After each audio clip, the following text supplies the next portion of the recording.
Wait, can you just repeat it again? Yeah, next question. Okay, third question. Does the code base change across the environment? Are you asking me yes or no question or? Yes or no, and then maybe explanation too, why? Sure.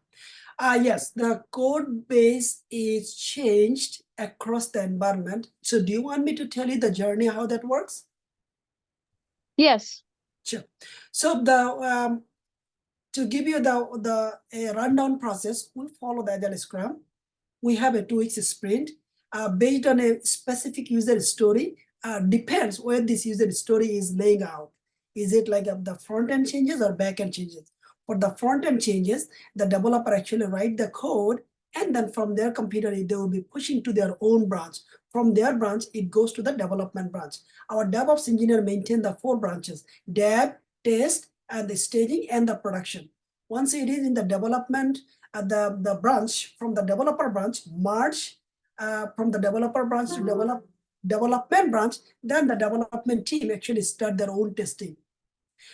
From the development branch, actually it is the merge to the testing branch.